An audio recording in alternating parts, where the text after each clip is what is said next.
Dean Napier, Mr. Bell, members of the faculty and members of the student body of this great institution of learning, ladies and gentlemen. Now, there are several things that one could talk about before such a large, concerned, and enlightened audience. There are so many problems facing our nation and our world that one could just take off anywhere. But today I would like to talk mainly about the race problem, since I'll have to rush right out and go to New York to talk about Vietnam tomorrow, and I've been talking about it a great deal this week and weeks before that. But I'd like to use as a subject from which to speak this afternoon the other America. And I use this subject because there are literally two Americas. One America is beautiful for a situation. And in a sense, this America is overflowing with the milk of prosperity and the honey of opportunity. This America is the habitat of millions of people who have food and material necessities for their bodies, and culture and education for their minds, and freedom and human dignity for their spirits.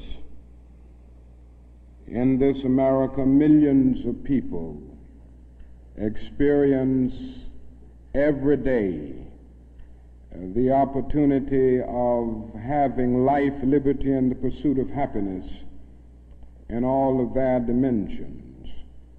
And in this America, millions of young people grow up in the sunlight of opportunity. But tragically and unfortunately, there is another America. And this other America has a daily ugliness about it that constantly transforms the buoyancy of hope into the fatigue of despair. In this America, millions of work-starved men walk the streets daily in search for jobs that do not exist. In this America, millions of people find themselves living in rat-infested, vermin-filled slums. In this America, people are poor by the millions, and they find themselves perishing on a lonely island of poverty in the midst of a vast ocean of material prosperity. In a sense, the greatest tragedy of this other America is what it does to little children. Little children in this other America are forced to grow up with clouds of inferiority forming every day in their little mental skies. And as we look at this other America, we see it as an arena of blasted hopes and shattered dreams.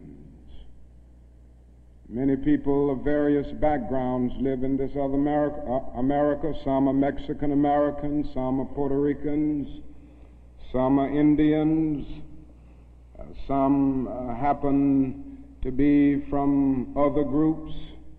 Millions of them are Appalachian whites. Probably the largest group in this other America, in proportion to its size in the population, is the American Negro.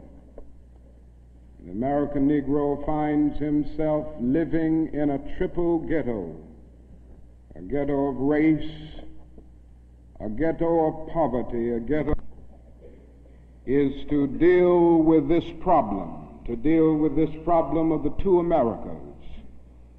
We are seeking to make America one nation, indivisible, with liberty and justice for all.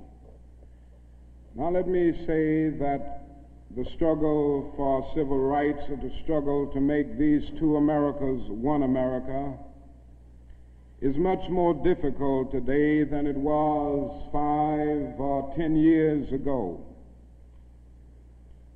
For about a decade or maybe 12 years, we struggled all across the South in glorious struggles to get rid of legal, overt segregation and all of the humiliation that surrounded that system of segregation.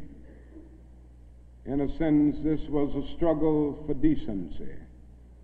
We could not go to a lunch counter in so many instances and get a hamburger or a cup of coffee. We could not make use of public accommodations.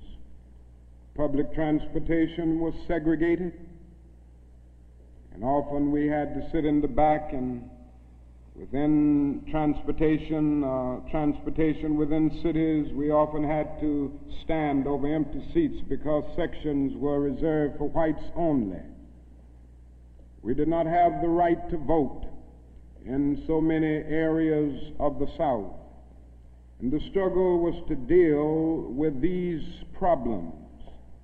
Now, certainly they were difficult problems. They were humiliating conditions. And by the thousands, we protested these conditions. We made it clear that it was ultimately more honorable to accept jail cell experiences than to accept segregation and humiliation.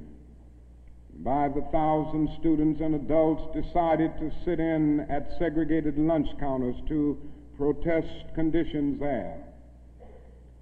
And when they were sitting at those lunch counters, they were in reality standing up for the best in the American dream and seeking to take the whole nation back to those great wells of democracy which were dug deep by the founding fathers in the formulation of the Constitution and the Declaration of Independence.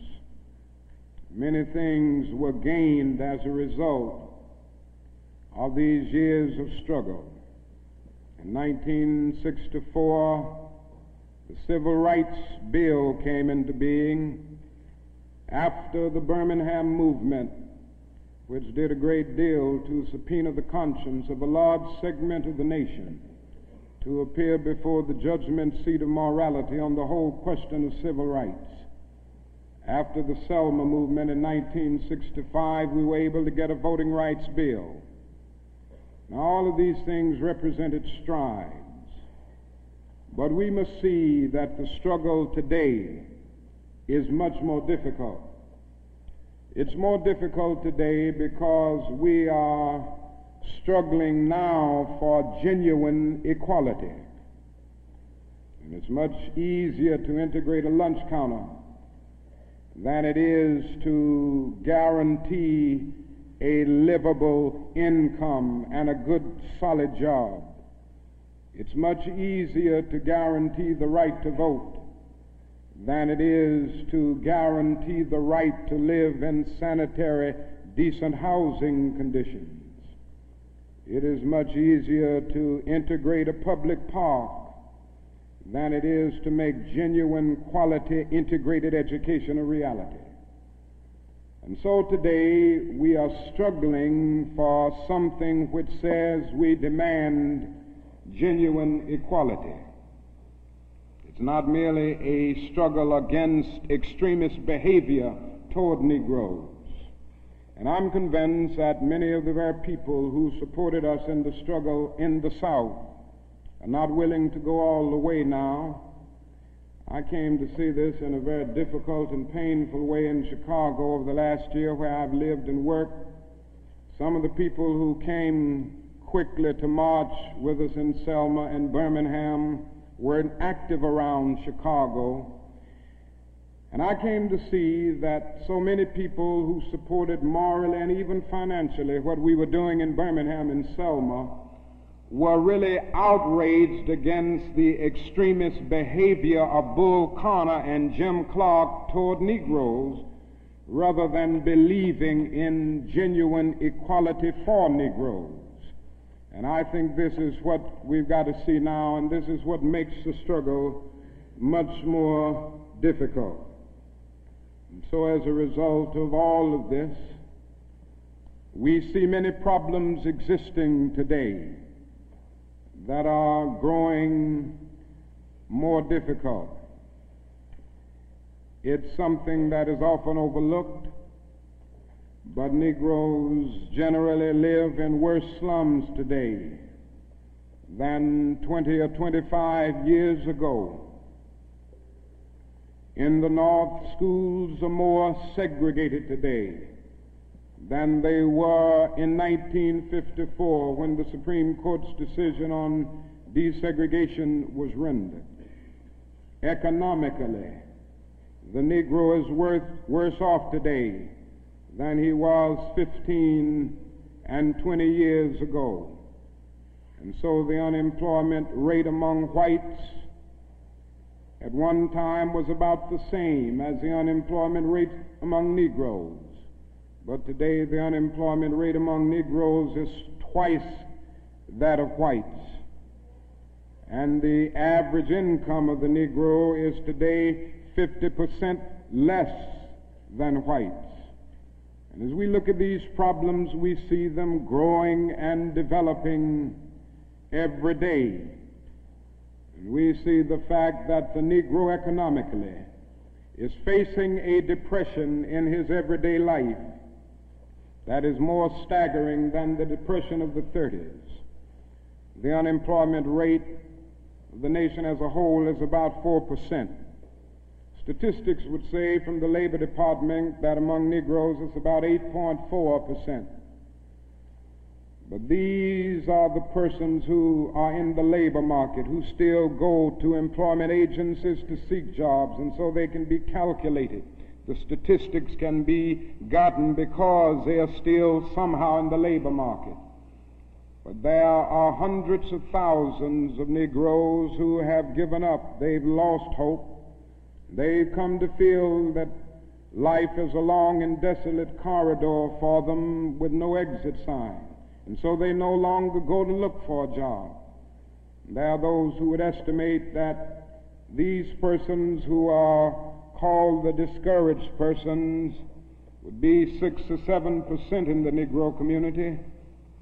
And that means that unemployment among Negroes may well be 16%. And among Negro youth in some of our large urban areas, it goes to 30 and 40%.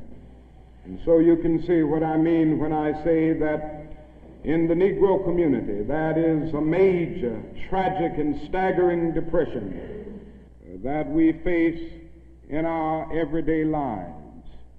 Now, the other thing that we've got to come to see now that many of us didn't see too well during the last 10 years, and that is that racism is still alive in American society and much more widespread than we realize.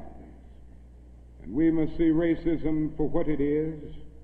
It is a myth of the superior and the inferior race. It is the false and tragic notion that one particular group, one particular race is responsible for all of the progress, all of the insight, and the total flow of history. And the theory that another group or another race is totally depraved, innately impure, and innately inferior. And in the final analysis, racism is evil because its ultimate logic is genocide. Hitler was a sick and tragic man who carried racism to its logical conclusion. And he ended up leading a nation to the point of killing about 6 million Jews. And this is the tragedy of racism, because its ultimate logic is genocide. If one says that I am not good enough to live next door to him, if one says that I am not good enough to eat at a lunch counter, or to have a good, decent job, or to go to school with him, merely because of my race, he is saying consciously or unconsciously that I do not deserve to exist. To use a philosophical analogy here, racism is not based on some empirical generalization. It is based rather on an ontological affirmation. It is not the assertion that certain people are behind culturally or otherwise because of environmental conditions.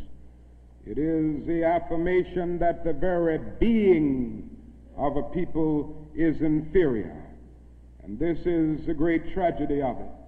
I say that however unpleasant it is, we must honestly see and admit that racism is still deeply rooted all over America. It's still deeply rooted in the North, and it's still deeply rooted in the South. Now this leads me to say something about another discussion that we hear a great deal, and that is the so-called white backlash. I would like to honestly say to you that the white backlash is merely a new name for an old phenomenon. It's not something that just came into being because shouts of black power, or because Negroes engaged in riots in Watts, for instance. The fact is that the state of California voted a fair housing bill out of existence before anybody shouted black power, or before anybody rioted in Watts. It may well be that shouts of black power and riots in Watts and the Harlems and the other areas are the consequences of the white backlash rather than the cause of them. What it is necessary to see is that there has never been a single solid, monistic, determined commitment on the part of the vast majority of white Americans, the whole question of civil rights and on the whole question of racial equality. This is something that truth impels all men of goodwill to admit. It is said on the Statue of Liberty that America is the home of exiles. But it doesn't take us long to realize that America has been the home of its white exiles from Europe, but it has not evinced the same kind of maternal care and concern for its black exiles from Africa. And it is no wonder that in one of his sorrow songs, a Negro could sing out, "Sometimes I feel like a motherless child." What great estrangement, what great sense of rejection caused the people to emerge with such a metaphor as they looked over their lives. What I'm trying to get across is that our nation has constantly taken a positive step forward on the question of racial justice and racial equality. But over and over again at the same time, it made certain backward steps. And this has been the persistence of the so-called white backlash. In 1863, the Negro was freed from the bondage of physical slavery. But at the same time, the nation refused to give him land to make that freedom meaningful. And at that same period, America was giving millions of acres of land in the West and the Midwest, which meant that America was willing to undergird its white peasants from Europe with an economic floor that would make it possible to grow and develop. And refused to give that economic floor to its black peasants, so to speak. And this is why Frederick Douglass could say that emancipation for the Negro was freedom to hunger, freedom to the winds and rains of heaven, freedom without roofs to cover their heads. He went on to say that it was freedom without bread to eat, freedom without land to cultivate. It was freedom and famine at the same time. But it does not stop there. In 1875, the nation passed the Civil Rights Bill and refused to enforce it.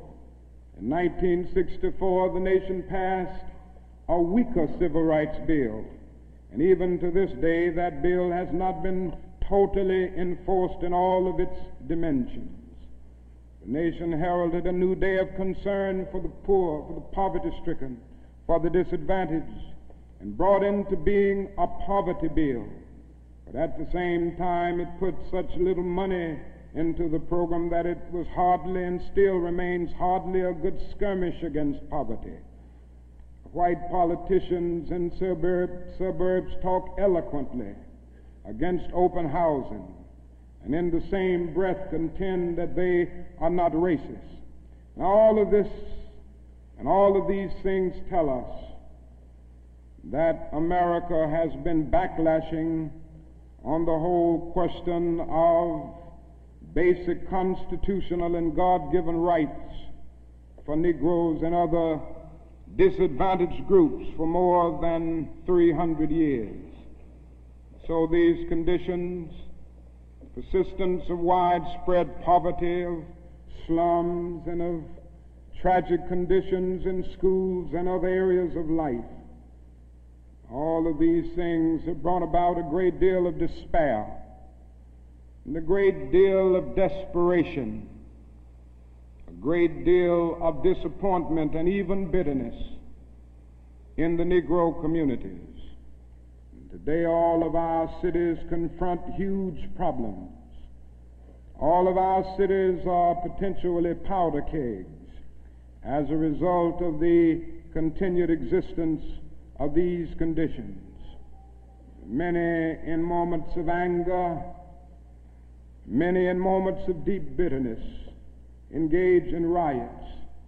And let me say, as I've always said, and I will always continue to say, that riots are socially destructive and self-defeating. I'm still convinced that nonviolence is the most potent weapon available to oppress people in their struggle for freedom and justice. I feel that violence will only create more social problems than they will solve, and that in a real sense it is impractical for the Negro to even think of mounting a violent revolution in the United States. So I will continue to condemn riots and continue to say to my brothers and sisters that this is not the way. Continue to affirm that there is another way.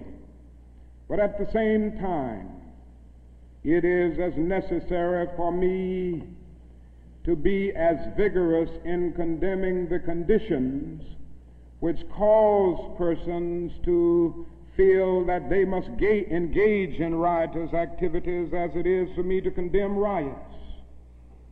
I think America must see that riots do not develop out of thin air. Certain conditions continue to exist in our society, which must be condemned as vigorously as we condemn riots. But in the final analysis, a riot is the language of the unheard. And what is it that America has failed to hear? It has failed to hear that the plight of the Negro poor has worsened over the last few years. It has failed to hear that the promises of freedom and justice have not been met. And it has failed to hear that large segments of white society are more concerned about tranquility and the status quo than about justice, equality, and humanity. And so in a real sense, our nation's summers of riots are caused by our nation's winters of delay. And as long as America postpones justice, we stand in the position of having these recurrences of violence and riots over and over again. social justice, and progress are the absolute guarantors of riot prevention. Now let me go on to say that if we are to deal with all of the problems that I've talked about, if we are to bring America to the point that we have one nation, indivisible, with liberty and justice for all, there are certain things that we must do. The job ahead must be massive and positive.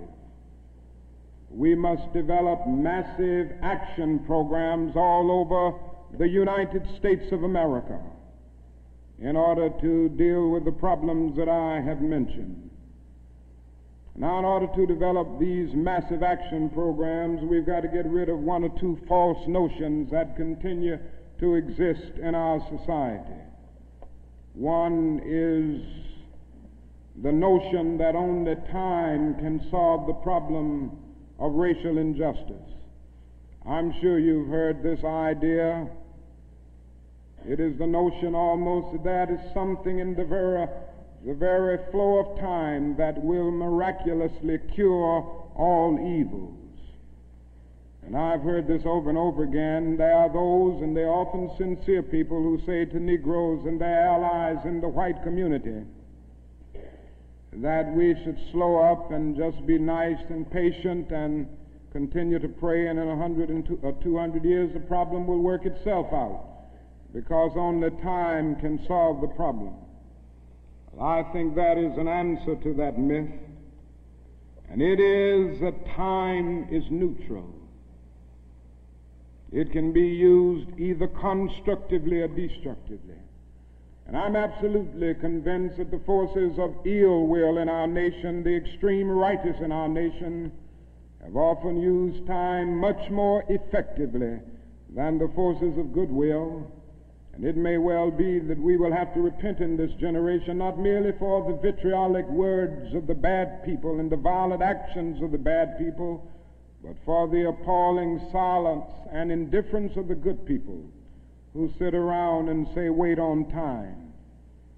Somewhere we must come to see that social progress never rolls in on the wheels of inevitability. It comes through the tireless efforts and the persistent work of dedicated individuals, and without this hard work, time itself becomes an ally of the primitive forces of social stagnation.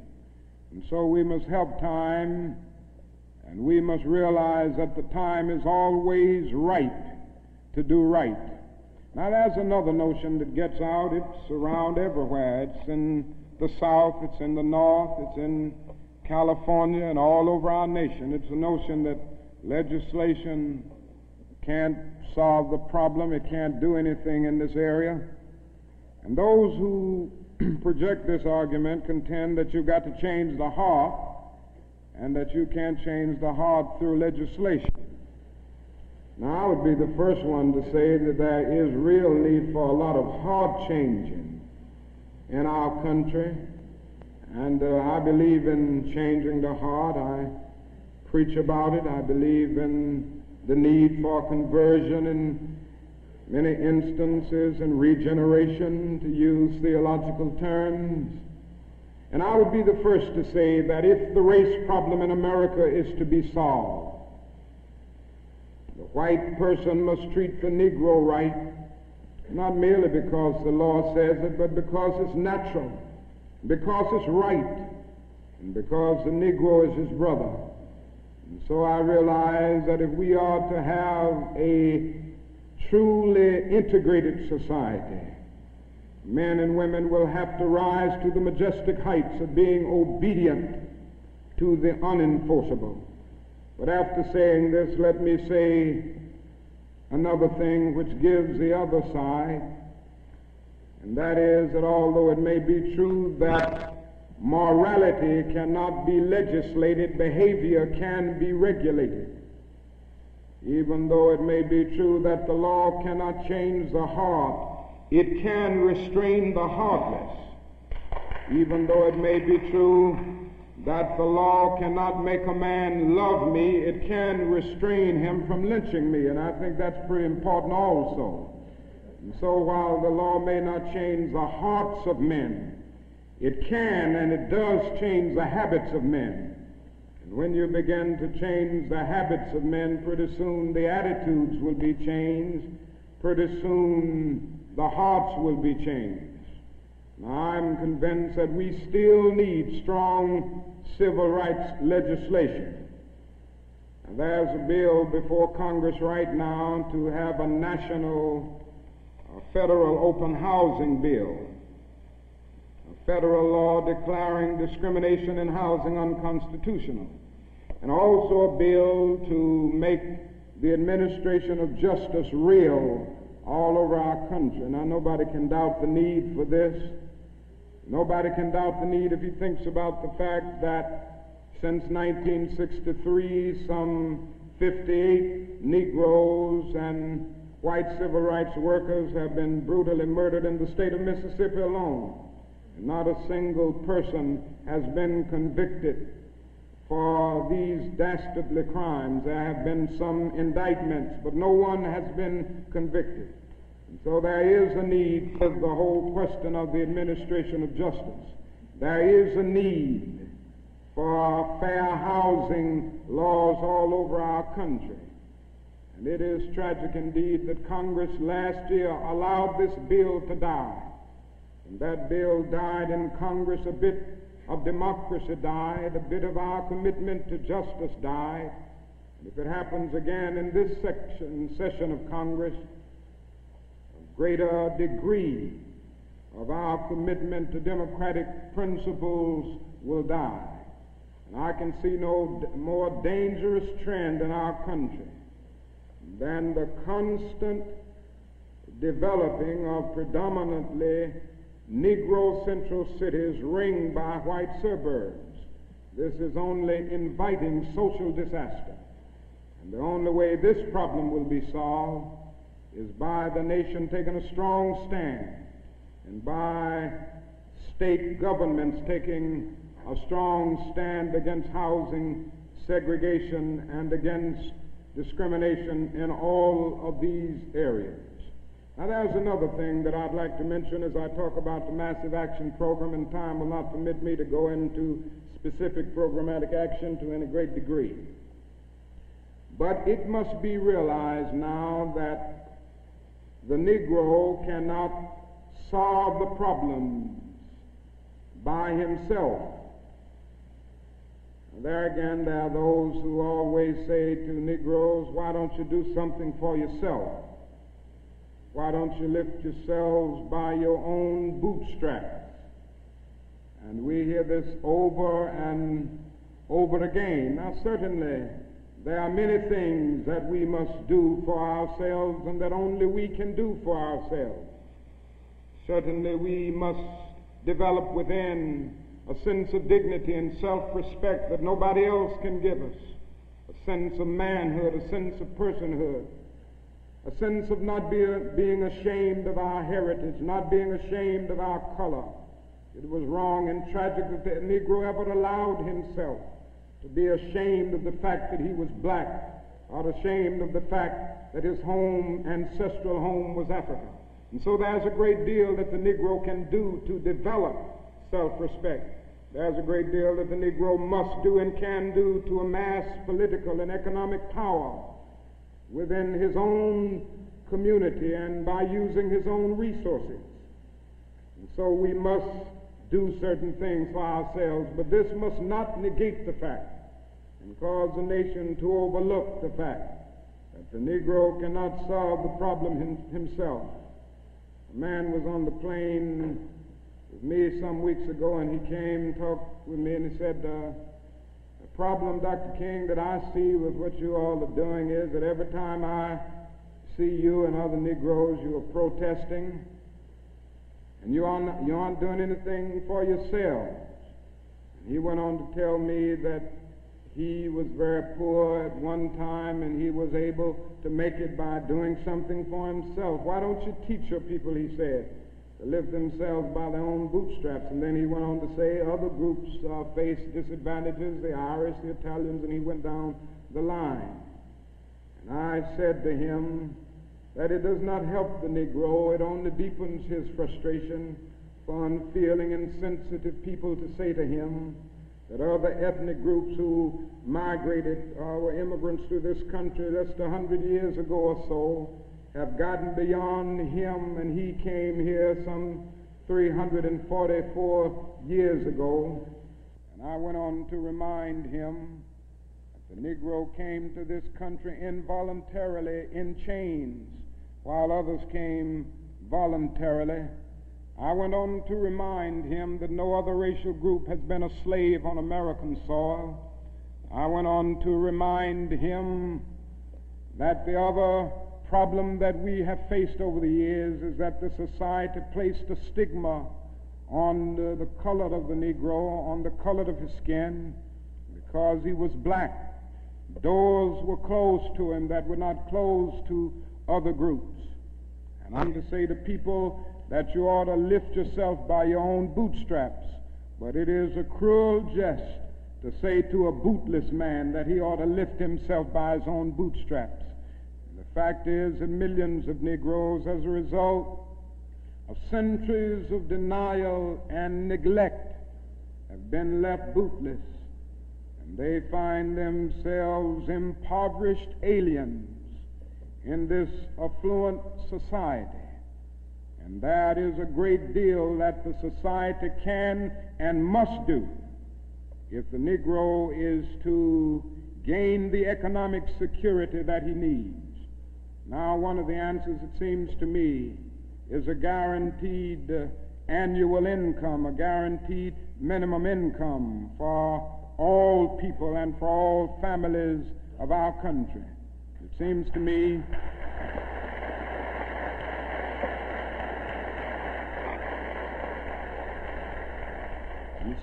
that the civil rights movement must now begin to organize for the guaranteed annual income, begin to organize people all over our country and mobilize forces so that we can bring to the attention of our nation this need and this something which I believe will go a long, long way toward dealing with the Negro's economic problem and the economic problem with many other poor people confronting our nation. Now, I said I wasn't going to talk about Vietnam, but I can't make a speech without mentioning some of the problems that we face there, because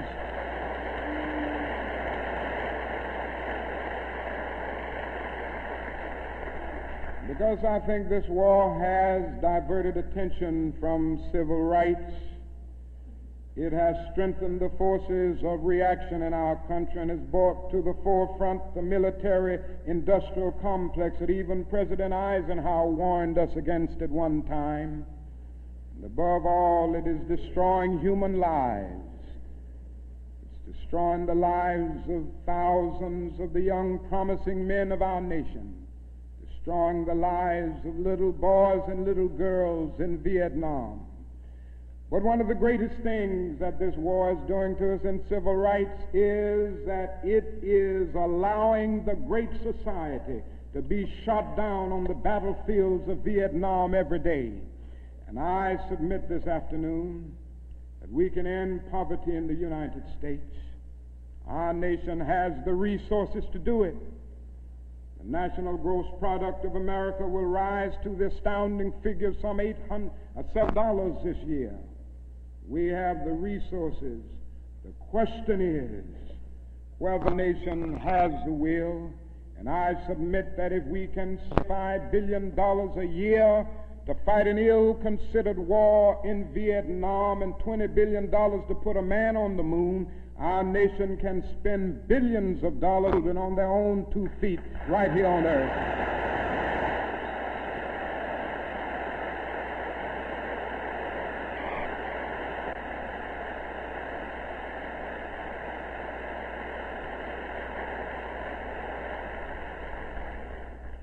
Let me say another thing that's more in the realm of the spirit, I guess. That is, if we are to go on in the days ahead and make true brotherhood a reality, it is necessary for us to realize more than ever before that the destinies of the Negro and the white man are tied together. Now, there's still a lot of people who don't realize this. The races still don't realize this. But it is a fact now that Negroes and whites are tied together, and we need each other. The Negro needs the white man to save him from his fear. The white man needs the Negro to save him from his guilt. We are tied together in so many ways: our language, our music, our cultural patterns, our material prosperity, and even our food are an amalgam of black and white. And so there can be no separate black path to power and fulfillment that does not intersect white roots. And there can be no separate white path to power and fulfillment short of social disaster. It does not recognize the need of sharing that power with black aspirations for freedom and justice. We must come to see now that integration is not merely a romantic or aesthetic something where you merely add color to a still predominantly white power structure. Integration must be seen also in political terms, where there is shared power and where black men and white men share power together to build a new and a great nation.